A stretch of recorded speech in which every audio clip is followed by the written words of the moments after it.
Nous sommes le jeudi saint.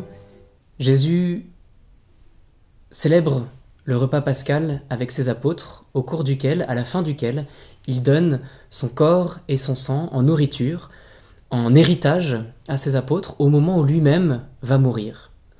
Au moment où Jésus va mourir, il donne à ses apôtres l'assurance de la vie éternelle, la certitude d'aller au ciel, c'est-à-dire le fait de manger et de boire son corps et son sang. En fait, le repas pascal que célèbre Jésus s'inscrit dans, on va dire, la thématique du repas eschatologique, thématique de l'Ancien Testament. Dans le livre d'Isaïe, dans le livre de la sagesse, le paradis est décrit comme un repas, comme un festin, auquel Dieu invite largement les hommes à participer. Au chapitre 55 du livre d'Isaïe, il va dire « Venez, vous tous qui avez soif, venez boire de l'eau gratuitement, vous qui n'avez pas d'argent, venez à ce festin ». Dans le livre de la sagesse, il va être question de la sagesse qui a dressé une table et qui invite les hommes au festin. On voit que ce festin eschatologique, ce festin de la fin des temps, ce festin qui est le paradis, est déjà commencé par l'Eucharistie, par le don de la messe.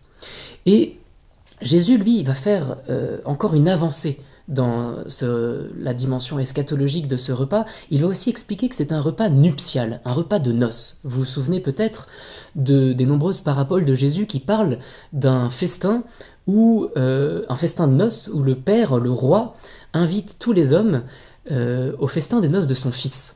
Et puis il va y avoir des hommes qui vont vouloir venir au festin et malheureusement des hommes qui vont refuser d'entrer dans la salle des noces, qui vont avoir d'autres choses à faire que d'aller au festin des noces du Fils. Et donc l'Eucharistie que célèbre ce soir Jésus avec ses apôtres est déjà cette célébration des noces de Dieu avec l'humanité, est déjà ce repas eschatologique du paradis qui est anticipé, qui se donne chaque jour pour nous. Pourquoi est-ce que ce festin nous assure aussi la vie éternelle? Ce festin qui est déjà un commencement de vie éternelle nous assure la vie éternelle.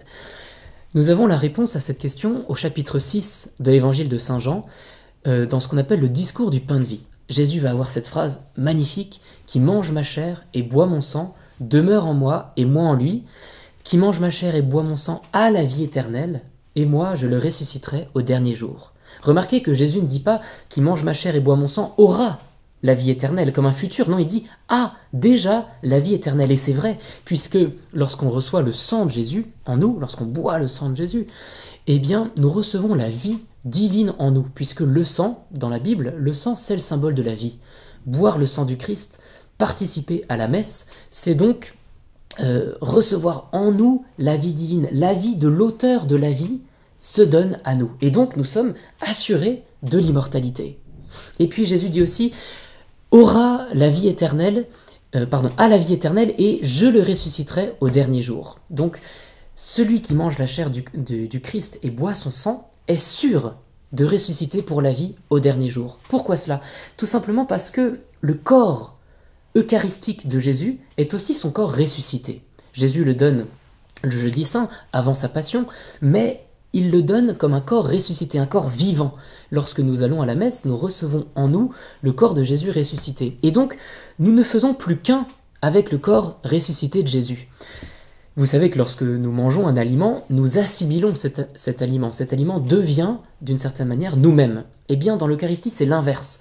Lorsque nous mangeons l'Eucharistie, nous sommes assimilés par Jésus. Nous devenons membres du corps du Christ. C'est le corps glorieux de Jésus qui nous assimile, nous devenons un membre de son corps. Et donc, d'une certaine manière, nous sommes aussi membres du corps glorieux, nous sommes déjà ressuscités. Nous ne faisons plus qu'un avec le corps ressuscité de Jésus. Et donc, nous sommes certains d'un jour ressuscités avec lui.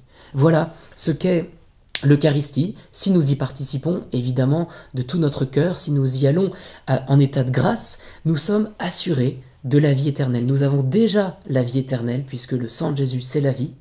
Nous participons déjà au repas du paradis, et nous sommes déjà ressuscités en Jésus. Je vous souhaite de toujours davantage vivre du mystère de la messe.